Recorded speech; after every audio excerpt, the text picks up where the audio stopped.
Hi everyone, welcome to my morning brief. So today's morning brief was because of a conversation I had with someone last night, and last night being Wednesday night, by the way. So he wanted to find out for me what the exchange rate would be. As you all know, I think pounds is about $6.29, dollars is about 4.83 to the naira respectively. And he was like, "Well, what's going to happen to the exchange rate? Like, where are we headed? Do I, use this opportunity to send money, because he stays abroad? Do I use this opportunity to send money into, Nigeria and just basically just lock in this rate, or do I wait in case maybe it's going to fall further so that I even have a lot more naira?" Very, very instructive. Like, in responding to him, I kind of had two things in mind, and I'm like, first of all, nobody can predict the exchange rate. Even if they do get it, it's just a stroke of luck. That's for sure. You can't predict the exchange rate. So you can't have people tell you, "Oh, this is what the exchange rate will be." However, people can use data or events or things to sort of have a gauge or an idea of what the exchange rate could be like. All right, not that you're very sure, just a gauge. And so based on that, I could give you a gauge. And here's my point. Look, exchange rate would continue to worsen when there is more demand compared to supply. And what we've been having is a lot of demand and less supply. That's why the private market, and you all know why. There's a lot of restrictions to how we use forex. The government basically doesn't. The CBN doesn't want us, to quote dollarize the economy. So you can't buy forex easily, and even when you buy forex, you can't transfer forex easily to anyone. That's basically what we're seeing happening here in the economy today. And so people legitimately need forex for their transactions, and they really have to buy it whichever way. Of course, there's still people who need it illegitimately as well, but I mean, that's not my concern. So long as you have a lot more people asking for dollars, the exchange rate is going to continue to go that way, but doesn't necessarily reflect the true value of the naira. Maybe not. I don't think so anyway.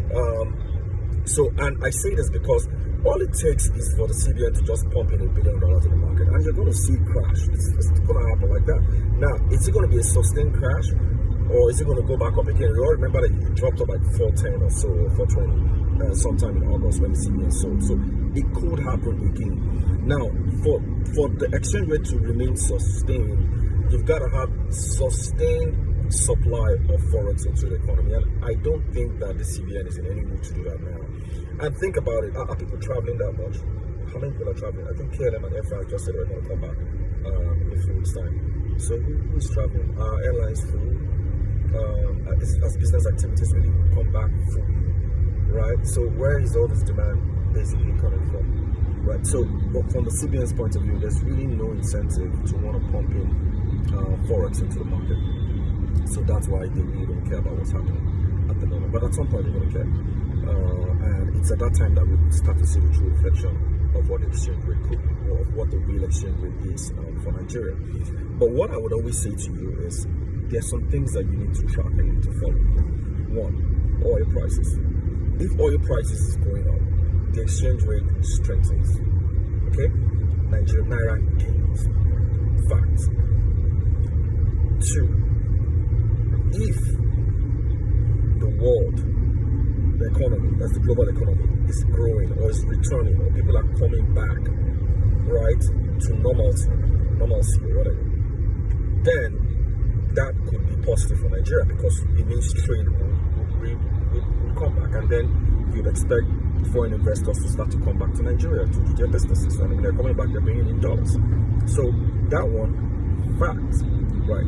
Now, if, right, the CBN decides to relax some of its monetary policies around forex control and starts to sell a lot more dollars, then the exchange rate will strengthen. Facts. This happens all the time. Always happens.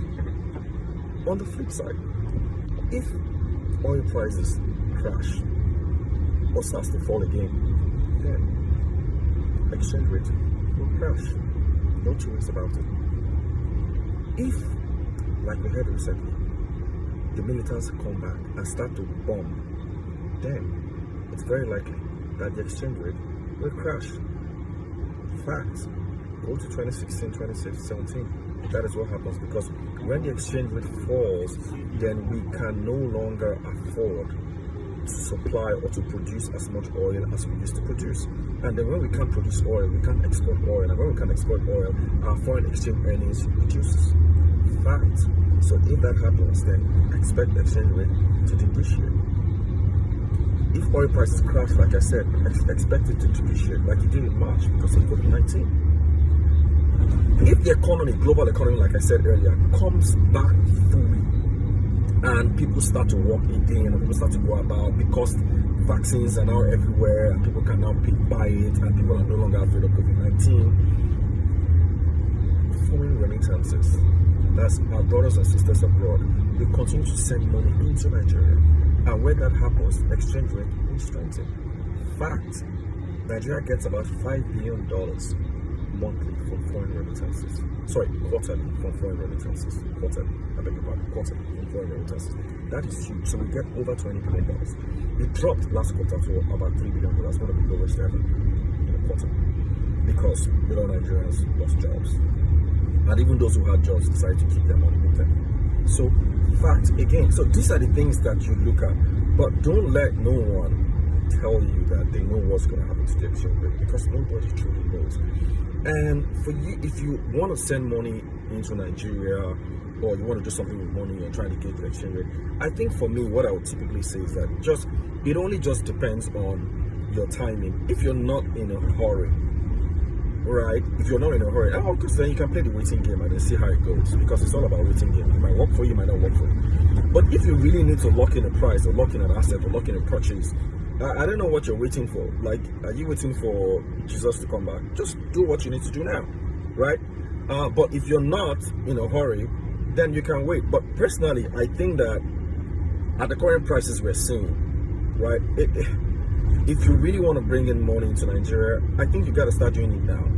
So even if it means doing it in tranches, so start sending it in tranches, batch by batch, and then maybe if you're lucky, the exchange rate devalues further, then you make a lot more money. But remember that, the more money, you're not the only one doing this. So the more people doing this, the more supply you have. And when you have a lot more supply, then prices start to drop.